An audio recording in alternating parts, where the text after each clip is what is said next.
Salam, hər birinizi xoş gördük. Lənkəran rayonu Yuxarı Bəbədi kənd Mais Mirzəcanov adına tam orta ümumi təhsil məktəbinin mart ayına olan sonuncu radio buraxılışımızla efirdəyik. Aparıcınız mən 9A sinif şagirdi Əkbarova Mələk xanım və mən 7B sinif şagirdi Əhmədzadə Leyla.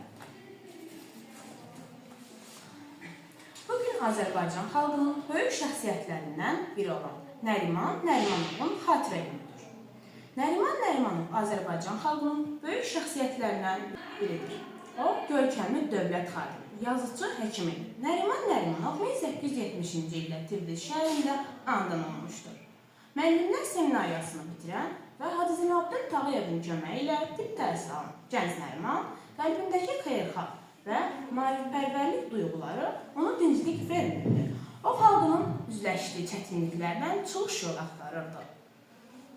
Hələ gəz yaşlarında Bakıda kitabxana açmışdı. Onun arzusu Azərbaycan maariflənməsi idi. Nəriman Nərimanov bu istiqamətdə geniş fəaliyyətlər göstərdi.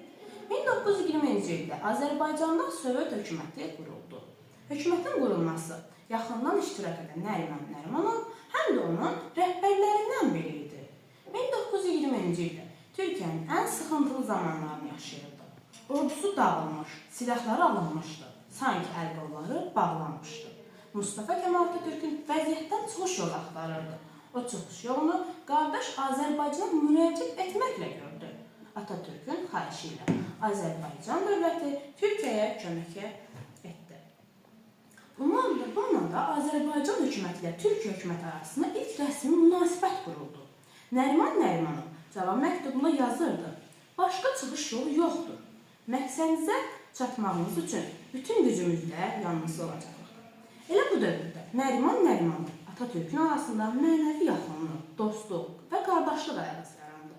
Azərbaycan Türkiyəni tonlarla benzin, digər yanacaq və 500 kilo qızıl göndərdi. Bu qızılın bir hissəsi silahlandı, digər hissəsi isə dövlət xəzinəsində saxlanıldı. Nəriman Nərimanovun fəaliyyətlərə başlayarkən Azərbaycan artıq İran və Dərbənd bitirmişdi. Zaqatala, Zəngəzur, Naxçıvan, Qarabağ və Bakı taleyi isə mürəkkəb olaraq qalmışdı. 1921-ci ildə Qarabağda Ermənistana qatılması barədə qərar qəbul edilməsinə nail oluna bildi. Lakin Nəriman Nərimanov kəskin müqaviməti onun tələbləri ilə bu qərarı ləğv olundu. Dağlıq Qarabağ Azərbaycanın tərkibində saxlanıla bildi. Nərimanov 19 mart 1925-ci ildə vaxtsız, naməlum şəkildə Moskovada hökumətinin nümayəndələri ilə birgə görüşdə bir neçə saat sonra dünyasını dəyişdi. O, Qızıl Meydanı, Kreml divarlarının yanında dəfn olundu. Ölümündən sonra da ermənilər tərəfindən Nəriman Nərimanovun qarşı böhtançı kampaniyalar davam edirdi. Onun yubileyinin keçirilməsinə imkan verilmirdi. Nəhayət Azərbaycan rəhbərliyi edən Heydər Əliyev bütün mənələri ardını qaldıraraq Nəriman Nərimanovun 100 illiyinin təntənəli şəkildə keçirilməsinə nail ola bildi. Azərbaycan xalqının Nəriman Nərimanovun xatirələrini əbədiləşdirdi. Bakı şəhər rayonlarından biri onun adını daşıyırdı. Bakıda Nəriman Nərimanov böyük abidəsi ucalırdı. Paytaxtın ən böyük prospektlərindən biri Nəriman Nərimanovun adı verilmişdi. Bundan başqa, Bakıda Nəriman Nərimanovun xatirəsi muzeydə fəaliyyət göstərir. Terrorizm müasir dövrün ən təhlükəli, çətin proqnozlaşdırılan və getdikcə daha müxtəlif formalar əldə edən, daha hədələyici miqyaslar olan problemlərdən biridir. Terror aktları insan tələfatı ilə nəticələnir, böyük insan kütlələrinə güclü psixoloji təsir göstərir. Yenidən bərpası bəzən mümkün olmayan maddi və mənəvi dəyərləri məhv edir, dövlətlər arasında nifaq salır, müharibələrə, sosial və milli qruplar arasında inamsızlığın və nifrətin yaranmasına səbəb olur. Bugün Bakı metropolitinin 20 yanvar stansiyasında 1994-cü il martın 19-da erməni terrorçuları tərəfindən törədilən terror aktlarından 31 il keçir. Saat 13:00 iradələrində qatar 20 yanvar stansiyasında dayandığı zaman birinci vaqonda saat mexanizmi ilə təsis edilmiş əlcəbli qurğunun nəticəsində 14 nəfər həlak olmuş, 49 nəfər yaralanmışdı. Həlak olanların siyahısında Azərbaycan bəstəkarı, Azərbaycan Respublikasının xalq artisti Rafiq Babayevin olduğu da açıqlandı. Bu terror qurbanları arasında qadınlar, qocalar və uşaqlar, onlarla günahsız insanlar vardı.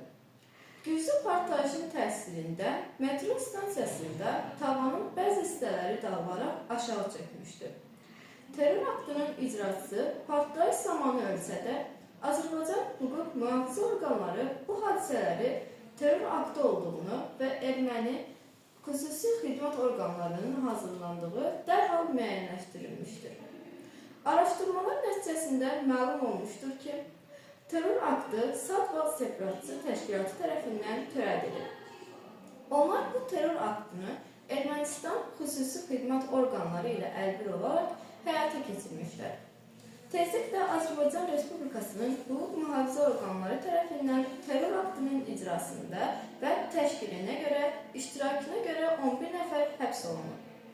Onlardan ikisi barəsində məhkəmə güllələnmə hökmü çıxardı. Digərləri isə müxtəlif həbs cəzasına məhkum oldular. İstinad zamanı müəyyən edildilər ki, təxribatçılar Erməni Narya rayonunun Lukaket qəsəbəsində yerləşən təlim məşq bazasında xüsusi terror təxribat hazırladığı keçib və bu ölkənin Milli Təhlükəsizlik Baş İdarəsi onların təşkilatı kimi formalaşmasında, maliyyələşməsində və silahlanmasında yaxın iştirak edib. Terrorçu dəstə təlimatı uyğun olaraq 20 yanvar stansiyası ilə yanaşı Bakının Nizami Kinoteatrında, Respublika Sarayında və Bakı Lampa Zavodunda da partlayışlar planlaşdırılmışdır. Ancaq terrorçular bu cinayətkar məqsədi axıra qədər nail ola bilmədilər. 19 mart 1994-cü il Novruz bayramı ərəfəsində terror aktı nəticəsində həlak olan soydaşlarımızın adları sözügedən stasiyanın divarında həkk olunaraq əbədiləşdirilmişdir. Məlum olduğu kimi, terrorizmə qarşı mübarizədə beynəlxalq və milli səviyyədə aparılır. Azərbaycanda, eləcə də ABŞ, İngiltərə, Almaniya, İsrail, Türkiyə, İtaliya, İspaniya və digər ölkələrdə dəqiq işlənmiş antiterrorizm strategiyası mövcuddur. Bu ölkələrin müxtəlif elm tədqiqat institutunda, strateji araşdırmalar mərkəzində terrorizm mövzusunda geniş şəkildə tədqiq edilir. Araşdırılır və müxtəlif tədqiqat əsərləri, monofoqrafiyalar yazılır. Tamamilə aydındır ki, bu təhlükəli problemlə mübarizə üçün dövlətin öz güclərinin yüksək səviyyədə koordinə etməsi, beynəlxalq təşkilatlar şəbəkəsinin yaradılması ən vacib məsələlər arasına qoyulmalıdır. Efrimizin dəyərli dinləyiciləri, bizə ayrılan saatın sonuna gəldik. Gələn efirlərdə görüşənədək. Sağ olun, salamat qalın.